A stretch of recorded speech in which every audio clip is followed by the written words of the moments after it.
order. March 18th, 2015, Board of Education.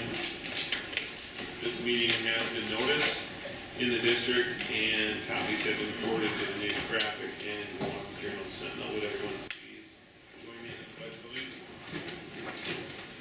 I pledge allegiance To the flag of the United States of America and to the republic for which it stands, one nation, under God, indivisible, with liberty and justice for all. Resolutions and recognitions. Kevin. The first one is that Governor Scott Walker has proclaimed the week of April 13th through 17th, 2015 as Tornado and Severe Weather Awareness Week in Wisconsin. School administrators, safety officers, and faculty will take time to go over the procedures needed when severe weather strikes to ensure that staff and students are prepared. All right, thank you. And now we have a bunch of stuff for Mr. Nelson to read. Bunch of good news. Bunch of good news. Yes, we have officially concluded our winter sports and had the most successful winter season we've ever had in school history. So there's a lot of names to be read. Congratulations to the boys swim and dive team state competitors. The team placed third at state, which is their best finish in Division I. State champions were Nick Lachinsky in the 200-yard freestyle and the 500-yard freestyle, and Nick Lachinsky, Sam Douglas, Matthew Parker, and Will Hobbs in the 400-yard freestyle relay. Congratulations to the girls gymnastics team, placing 7th at state. Riley Lucan, Maddie Glee, Sabrina Gana, Emily Tomaszek, Jenny Wolf, Jacqueline Miller, Adriana Lilla, and Shay Tobner. Congratulations to the boys hockey as state competitors. They qualified for the second time ever at state and won their game for the first time ever. So they placed in the top 4, and the team they lost to, they were down 1-0 with 90 seconds to go, but that team won 6-0 in the championship, so they did very well. But Matt McCoy, Tom Bibby, Drew Decker, TJ Stork, Jesse Ward, Pete Piccolo, Evan Gable, Jack Somsey, Brett Benning, Zach Ladd, Matt Wolke, Nick Russo, Jacob Tenner, James Fury, Jan Bora, Kyle Samara, Charlie Grappeton, Hunter Nags, Taylor Curtis, Matt Billsborough, and Dan Quirk. And then an addendum that was updated over the weekend is congratulations to Nick Lachinsky, Sam Douglas, Will Hobbs, Matthew Parker, and Jared Nickdom for qualifying for the Division I state swim meet. As a team, they placed third overall.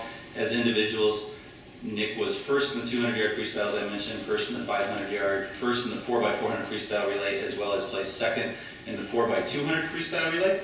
Sam Douglas was 5th in the 200-yard freestyle, 3rd in the 100-yard freestyle, 2nd in the 200-yard freestyle, and state champion in the 400-yard freestyle relay. Matthew Parker was 14th in the 200-yard freestyle, 17th in the 500-yard freestyle, 2nd in the 200-yard freestyle relay, and state champion in the 400-yard freestyle relay. Jared Nickadem was 8th in the 200-yard IM and 6th in the 100-yard butterfly. Will Hobbs was 3rd in the 50-yard freestyle, 12th in the 100-yard freestyle, 2nd in the 200-yard freestyle, and a state champion in the 400-yard freestyle. Wrestling, congratulations to the wrestling team as they qualified for the state meet for the first time in school history. As a team, they lost in the quarterfinals to Hudson. CHS also had 7 individuals qualified for individual state wrestling, which was a school record. All members wrestled well, with Jason Ipsarides and Kyle Poland both making the podium and finishing 3rd overall in their weight class, which is the highest finish we've had since Paul Sigler was a state champion back in 1975. 75? Yep, he is the first state champion on our athletic wall of fame. Paul's up in the upper left-hand corner. So the highest finish we've had since that. Wrestling team state, Luke Meyer, Sam Borner, Ben Reglin, David Zelo, Colton Ryan, Josh Hickey, Sean Ipsarides, Cody Martinez, Max Stanky, Turner Daly, Jason Ipsarides, Cooper O'Keefe, Tucker Hammer, Ryder Sigler, Spencer Alashio, Noah Belshner, Tyler Watson, Andy Temmer, Sam Mahar, and Kyle Pullum. And the individual state qualifiers were Sam Borner, Colton Ryan, Josh Hickey, Jason Ipsarides, Tucker Hammer, Ryder Sigler, and Kyle Pullum. Congratulations to the cheer team as they qualified for the state meet. Representing CHS was Brittany Sampson, Daniela Sella, Alex Willie, Morgan Hepner, Katie Behringer, and Lizzie Willie. The team took 7th in the STEM competition and 6th in the team competition. And congratulations to the gymnastics state individual qualifiers. Maddie Glee placed 19th in the all-around competition. 16th in the floor exercise, 15th in uneven bars, 18th in the vault, 22nd in the balance beam, and Shay Taubner placed 19th in the floor exercise and 24th in the vault. Congratulations to the girls basketball team as they placed second in the Division II state tournament. This is the second time in school history they have qualified for state, and the first time they've ever brought a ball back. So they have a silver ball that is in our office. Congratulations to Shannon Block, Allie Ehrman, Addie Schreiner, Mary Quinlan, Rachel Ross, Morgan Wallace, Kylie Marks, Kendra Murphy, Allison Jessup, Kennedy Ross, Allie Barber, Angela Lamacchia, Kendall Lynch, Callie Murphy, and Skylar Steffes. Excellent. Thank you, Quite a season. Mr. Chairman, Yes, sir. this is a completely selfish thing on my part, but I'd like to also acknowledge my daughter, Caitlin McGowan, as the manager for the full season of the varsity basketball game. There you go. Excellent. All right, And maybe robotics will win this weekend. there you go. Even better. Okay, so we'll move on to the consent agenda. Dr. Lamerson. In your packet, you'll find the minutes for the regular meeting of February 18th, the budget and finance reports. If you have any questions, you want to have anything else at this time. And our personnel report, which is a practice for Conrad to read the personnel report into the minutes. All right. We ask the board to approve a resignation of a special education teacher, Sandra Mayer from Parkview. And we have two paraprofessionals that left the district, Susan Dowd, a teacher's aide that left, Gwen Tildenberg, and we've added Jill Goodweiler as a paraprofessional. Move to approve the consent agenda. Second. Motion and a second. All those in favor? Aye. Against? Motion carries. Reports and recommendations. First item, recommend that the Board of Education accept a donation of $500 from Casey and Rebecca Young to be used by the Cedarburg High School Boys Golf Program. Move to approve. Second. Motion second, in favor? Aye. Against? Motion carries unanimous. Next, recommend the Board of Education accept a donation of $500 from Chris and Jude Ford to be used by the Cedarburg High School Boys Golf Program. Move to approve. Second. In favor? Aye. Against? Motion carries unanimous. Next, recommend the Board of Education accept the donation of $1,500 donation from Mel's Pig Roast, Tom Stanton, to be used by the Cedarburg High School for the 2015 Portal Prom. Move to approve. Second. All those in favor? Aye. Against? Motion carries. And the last donation this evening, recommend the Board of Education accept a donation of $555 from Ms. Robin Paradis Kemp to be used by the Cedarburg High School Special Ed Department for their card-making business with cognitive disability program. Move to approve. Second. All those in favor? Aye. Against? Motion carries. Moving on to item E, Karen. It is recommended the Board of Education approve the use of fund balance for the renovation of the district office HVAC system. There was a memo included in your packet. Those are firm numbers. The total would be $346,491. We did talk about this at the P&F meeting. John Coster was there to answer questions. This is replacing a 1967 system. So if anyone has any questions, John could answer them if you need. I'll move to approve. I'll second that. Motion and a second, any discussion? All those in favor? Aye.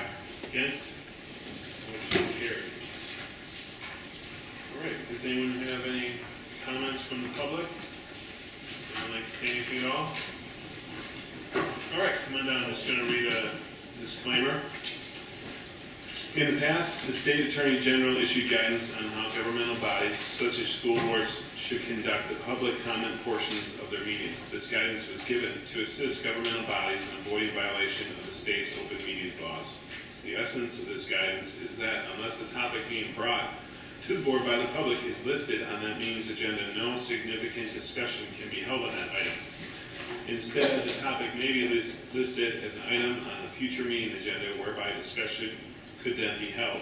The reason for this guidance is not to limit open discussion, but rather to ensure that all interested parties have an equal opportunity to participate in the discussions with the full board. We on the school board encourage community input, and we want to hear from you, our constituents.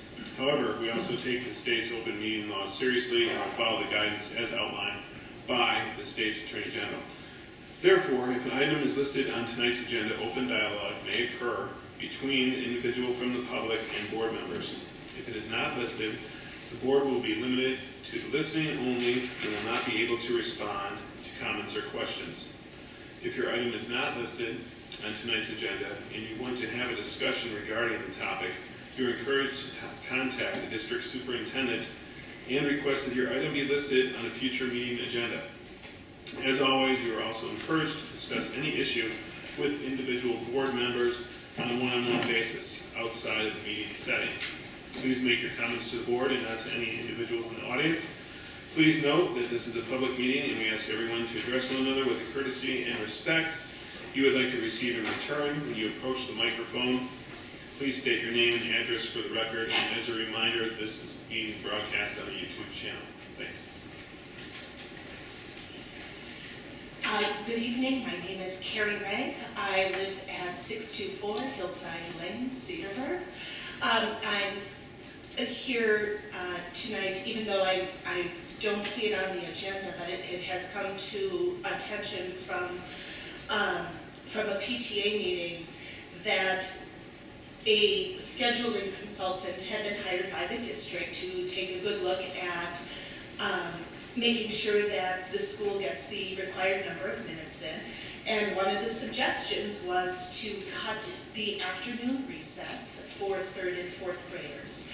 And the parents with whom I've spoken at Parkview and a few of them, West One and Thorson, are very concerned about this. We do not want recess to be cut. We would like an opportunity to discuss this with the board before any future scheduling changes would occur at the elementary school level. We feel that there's overwhelming evidence that cutting recess time for children, especially that young, is not at all conducive to the learning process. The children need that unstructured playtime. And we would strongly urge that the board take that into consideration when you're looking at scheduling. We would also like some point where a number of us could address either the, from what I understand from our principal, it's not a principal's decision, it is a district and a board decision to make this scheduling change, and parents would like an opportunity to weigh in. Thank you. Thank you. Thank you.